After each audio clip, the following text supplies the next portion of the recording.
Shalom uvracha. Hi everyone. We are in the portion of Shoftim. Shoftim are judges. We remembering that this book Moses is giving to us before we entering the land. And we said that Moses is trying to bring closer to us the wisdom of God. That's why this book, it's a repetition. He's reciting many stories, many events that the Israelites been experiencing, and he's leading them again just before entering into the land. He's elevating their mindfulness, awareness, seeding in their conscious mind insights, tools, how to live in peace, how to live in love and joy within the Holy Land. So this book is more close to us. And this portion, God is starting by saying to the Israelite, you should appoint judges and police officers for yourself, for each of your tribes, in all your city gates that God is giving you. Judges and policemen. Why? Because the Midrash is saying something nice, that once you came to a court and the judge gave the sentence and he found you guilty, the moment you going out of the court, you don't see anymore the judge. The judge is not of any kind of influence. You can do whatever you want. That's why you need the policeman to enforce the sentence, the justice, what is to be done. Meaning, if we're looking at it in another level, like according to the Kabbalah, to Hasidut, to the secret, one supposed to put in all of his gates, this is the city, and this city have gates, as it said in the Zohar, that those gates are 2 eyes, 2 nostrils, 2 ears, and mouth. Basically your senses, your 7 senses are the gates to your city. In those gates, one's supposed to put a judge and a policeman. Who's the judge? The judge is the one that teaching the laws of the divine wisdom. He's the one that brings the wisdom. According to Kabbalah, it's Chabad. It's your knowledge, it's your mindfulness, it's your wisdom. You need to put divine wisdom within all of those gates to see what comes into the city, yourself, and out of the city. And one, it says, have to be mindfulness. And the Lubavitcher Rebbe is writing in his articles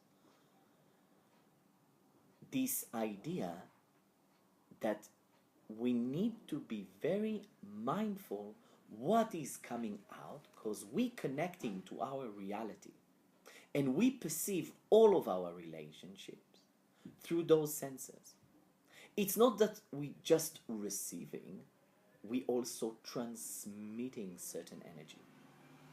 And one supposed to be very mindful of what is coming within those gates and what is coming out of those gates. It says in the book of Yetzirah in English is creation. This book is related to Avraham Avinu and first men. They wrote the wisdom. They were very spiritual, very divine creatures. Like, think about Adam. He's the first man that God created. You can imagine then there was no phones or nothing. They were talking to each other, because otherwise, men come into creation and it's so boring. Talking to animals, talking to ants. Come on, I need someone more developed.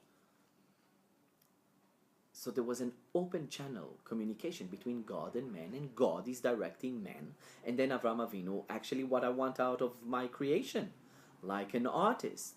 Well, the artist created this creation, and he wants something out of it. And I made man to be a creator like me, and he need to create his reality.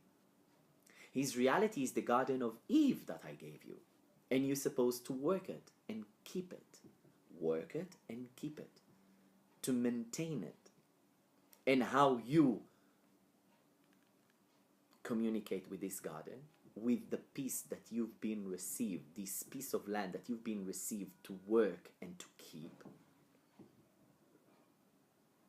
So it will be beautiful and nice, and will be pleasant to be in, that you will feel comfortable with yourself when you're coming into that, your piece of land.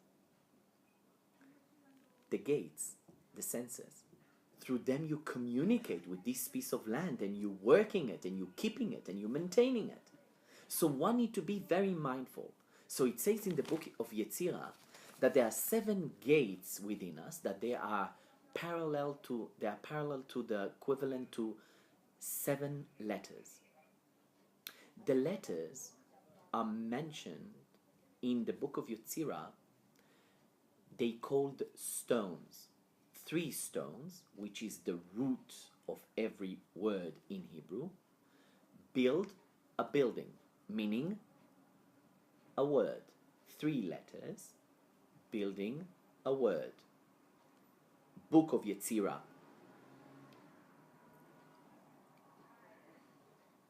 Way of saying things. 3 letters, 3 stones. 3 stones building a building. Meaning the letters are the vessels, the stones of creation. With them God created all that there is in this reality.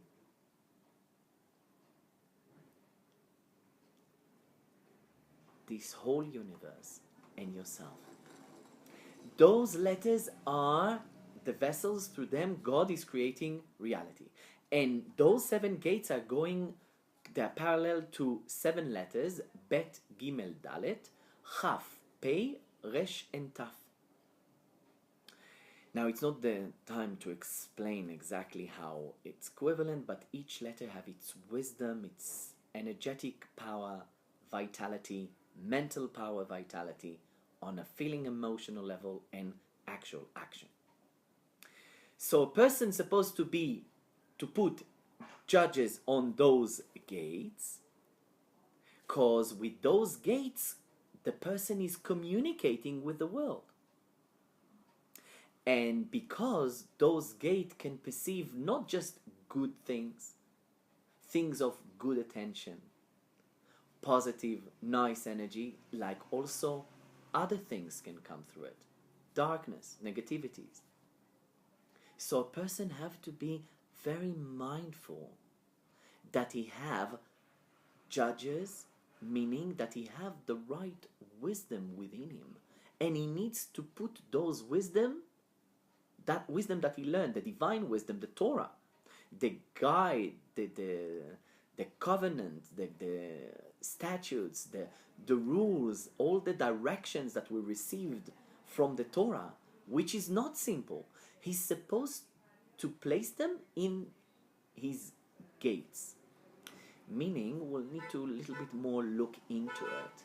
Think that when you're observing something into reality, or when you smelling, or when you're hearing, the action that you need to do within, it's like meditating, it's like you observing that right now you see, smell, or hear, and you put there wisdom, divine wisdom, meaning judges. And the judges are contemplating that you see. What is the essence of what I'm seeing? What I'm seeing right now? What I'm hearing? What I'm smelling? Does it serve me properly? Does it make me a better person? That makes me a kind person? With this wisdom, I can serve reality, humanity around me in a better way or not. Now, the Torah has been given to all humankind. We are the Israelites supposed to transfer this wisdom and to share it to a certain extent with others. The divine wisdom is the wisdom that you're supposed to put in all your gates. Because all other wisdoms, and that's what God is saying, Moses is saying into the portion of the week, please do not walk on different spiritual paths, even though they're wise, even though they belong to other nations. This is other nations to practice, and this is what you need to practice. You have your spiritual practice. You have your spiritual modality. Follow it. And in this wisdom of the Torah, there are the right mindfulness and awareness and insight that someone supposed to put within his gates. For what? In order to allow the divine within you to shine. That's it. That's the reason. And when your self, divine truth, your truth, divine self, will express through those gates are called in the scriptures the gates of Shari Tzedek, the gates of justice. Not like judge, court, justice, like on a negative way, but on a positive way. The gates of light and wisdom. The other gates are called Tzel Mavet, the shadow of death is waiting there, meaning that if you're putting not the right wisdom within those gates, the right judges that are teaching you the laws and the way of the divine wisdom, so then you can find this journey, the way you'll communicate with your reality. In the end of the path, you will feel death, emptiness. Something is not right, is not balanced, too much struggling, tired, sadness. In gates of justice, divine justice, what you will experience in your path is joy, relaxation, vitality, positivity. So that's what it says in the Zohar, that you need to put judges. Okay, so they give you the wisdom. What about the policemen? Why do we need policemen? Because the policemen are the one that enforcing that you realize, that the judge realized with him contemplating with the wisdom of the Torah. So it's you, basically what you realize, the wisdom that you realize, you need to bring it into action. And that's the hardest of all. You can talk nicely. You can say amazing ideas. But really a person is being tested in how much he's doing. How much he's connected to his wisdom, meaning bringing his wisdom down to earth, meaning connecting his wisdom and beautiful insights into his reality, meaning he is a beautiful example, is a living example of that he speak. And that's a journey. It's not simple. Not simple at all. Slowly, patience. That's why Moses is coming in this book and telling you, you are in a journey. Don't run too fast. Don't get scared. No despair. Not much guilt. Guilt killing what you need to learn. Learn to forgive yourself and proceed. Then you'll forgive others and you will flow. So, why policemen as well? Because policemen, it says in the scriptures that policeman is the action, meaning Kabbalat ol, accepting the yoke. Accepting the yoke, Kabbalat ol, meaning doing even if you do not understand. When the judge within this gate, he perceives reality through his senses, and you bringing forward the wisdom of the divine, of the Torah, and you contemplating with your nature, with your ego, with your own mind, and you realizing that you need to realize. Now that's the wisdom, but you need to bring it down, meaning you need to do it, actually to do it, and that sometimes it's hard. But those two corners, wisdom and action, which sometimes they can be very far away from each other, they are two sides that complete each other. Why? Because in daily life, in our relationships, at work, with children, with business associates, at work, in all of your relationship, you're in constant communication. Within this communication, when you're talking about a certain topic, so the other person, when he's grasping it, he's understanding it, so then he's flowing with it.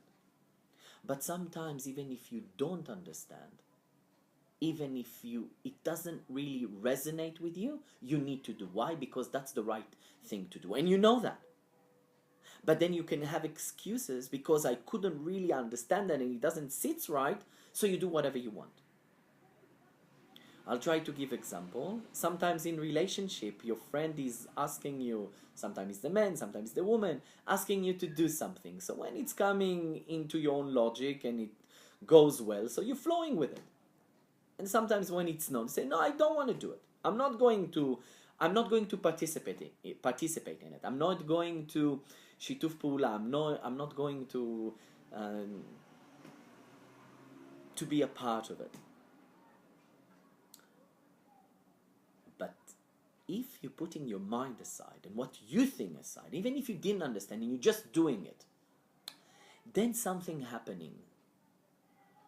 I'm not talking about situations and frictions that they are really very too loaded and they caught up in certain details. I'm talking about in general the idea. When you actually doing this action, after doing this action, even if you didn't understand, you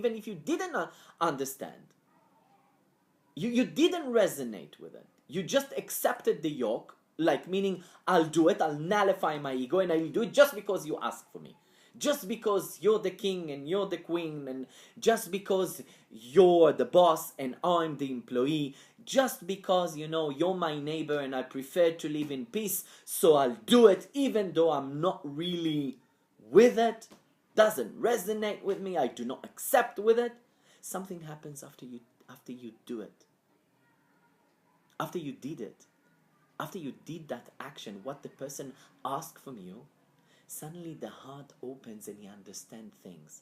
He's suddenly realizing that, it's good that I did it and even if I didn't understand. Same with the Torah. The Torah, there are things that we can understand, and whatever we understand and it resonates with us, so it's easy to do. But God is telling us, I want you to be also on the other side of the coin. Just to learn in my relationship with you, just to accept, to nullify your ego, to accept the yoke. And when you're doing that, something is opening. Because if you do things only because you understand, you'll be very limited. So limited. And so selfish. And so self-concentrated within yourself. And actually, when you're accepting the yoke, you're becoming as well a giver. You opening your heart. Just by doing the action, even if you do not understand. Something will happen, it will transform, it will create a certain transformation within you, and then suddenly the gates of understanding even will elevate, will ascend even higher. Try the concept, and if you don't understand, please send me a message, like a feedback, and what really, ask a question, on Messenger. So it's so beautiful to see that after some verses, God is telling us, if you will find a man or a woman on one of those gates, they're telling you not to go with the right wisdom, with the divine wisdom. meaning that man and a woman has committed this evil thing outside the city gates. One moment, sorry. Meaning that or a man or a woman is doing what is evil, what is not right in the eyes of God, and violates his covenant by going and worshipping other god, or the sun, or the moon, or any heavenly body which I have not commanded. What a person need to do. Now listen, that's it's written here and it sounds very severe, but actually it means something else altogether. You should bring that man or that woman who has committed this evil thing outside the city gates, outside of the city, and you should pelt them, the man or the woman, with stones, and they should die. Hello? You serious? You know how many people I know that doesn't do what God committed or what he wishes? So what? We killed each other, the Israelites, constantly pelt them with stones? No. There's a deeper meaning to that. When a person, in those city gates, he observed reality and he saw different patterns of spirituality and wisdom. He saw different powers and sources within the universe. And he got attracted to it. Why? Because his eyes and the way he talked to himself, communicated with himself through the senses, what he perceived to be so beautiful, he got attracted into it. So his whole body, his whole city is right now with the sun or with the moon or any heavenly body which I have not commanded. So you are with it. What you're supposed to do with this man or a woman, this man or woman in Kabbalah means the female powers and the masculine powers within you. But as well, if you have a man and a woman that is next to you and talking to your senses and telling you, look at the sun and the moon and all the powers of the universe, you don't even see God. So you take these masculine and feminine powers within those gates, and what you're doing to them, you take them out. You take them right now out of their understandings, out of the city, out of what they're grasping, to be an observers. To be observers on that they realized, on that they understand, and their choices that they made through those gates that you need to put on within them judges and policemen to reinforce the action. And what you're supposed to do to them? You should pelt them, the man or the woman, with stones, and they should die. What we said before is stones. Stones are letters. You should pelt them with new letters, new buildings, new words, new insights. And they die. What will die? The other insights and understanding that they perceive through the senses. And then we will all unite underneath one umbrella, one wisdom. And within this one wisdom, we have so much light, so much insight. There's a place for everyone. And more than that, the way Judaism looks at everything, that each nation supposed to follow their wise ones. Each nation supposed to follow their wise ones. In different words, each nation supposed to follow their path, their religion. And we can learn from each other. And look, I've done my journey, but today I think, the Old Testament, like a good old wine, need to show lots of respect. There's lots of wisdom. There's so much to see. The levels of awareness and mindfulness, they're just opening and opening and opening every year that I read it over and over again. You're feeling like you're really with the infinite light.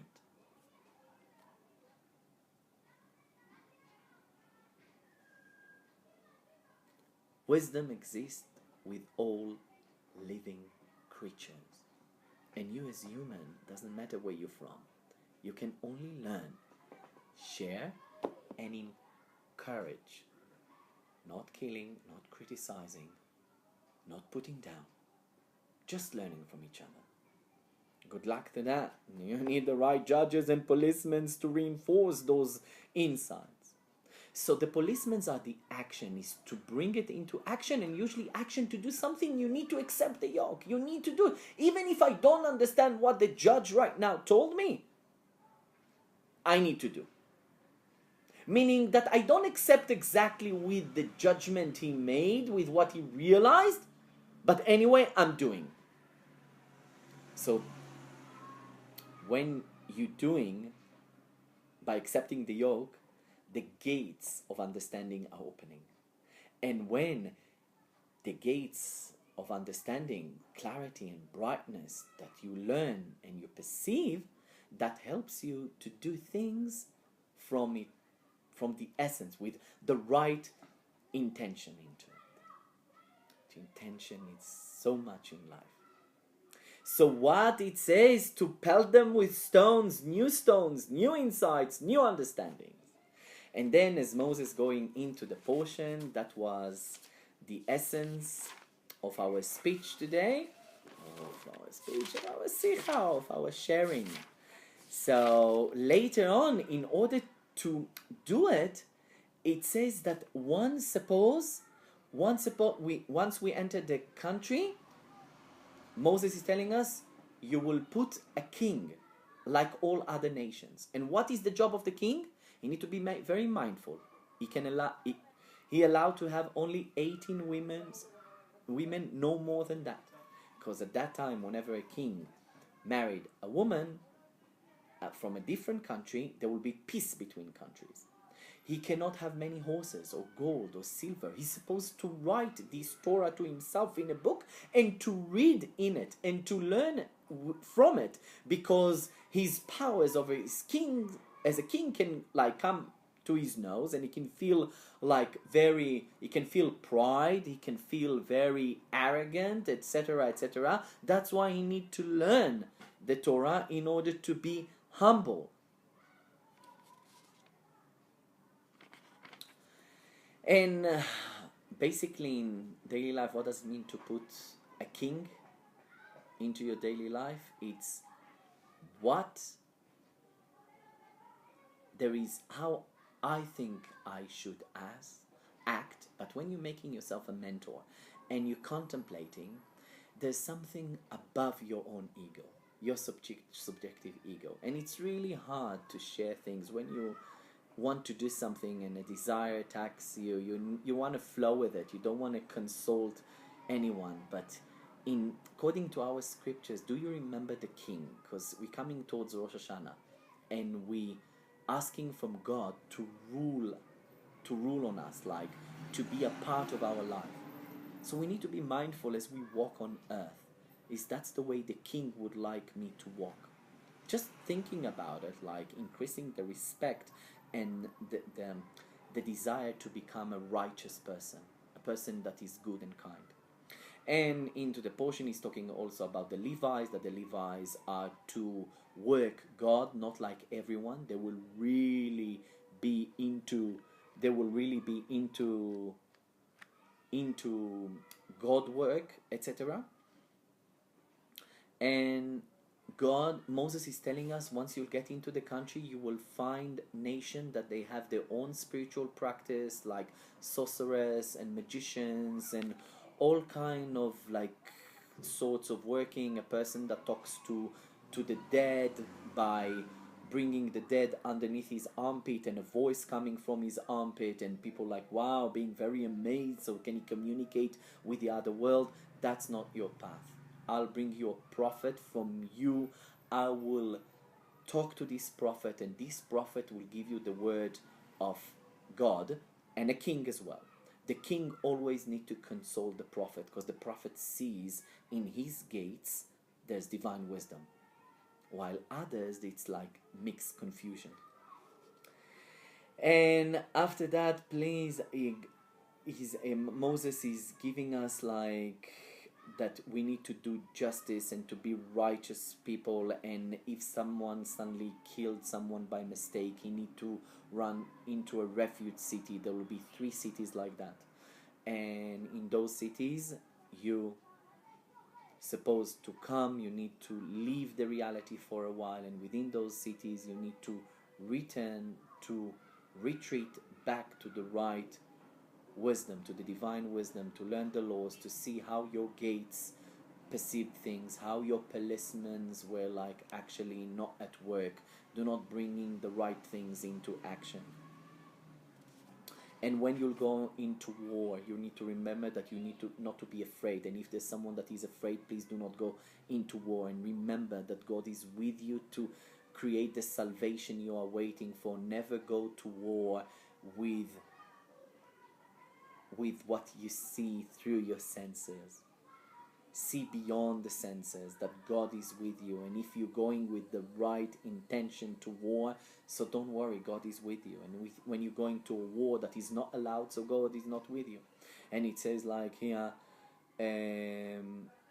Ki tikrav el ir lilachem elea. When you will approach a city to fight with them, first call for peace. We are a nation of peace before you will turn into it, before you'll create a war. And when you get into the city and you will see a tree that gives fruits, do not kill it, because a man is like a tree, and fruits are for our action.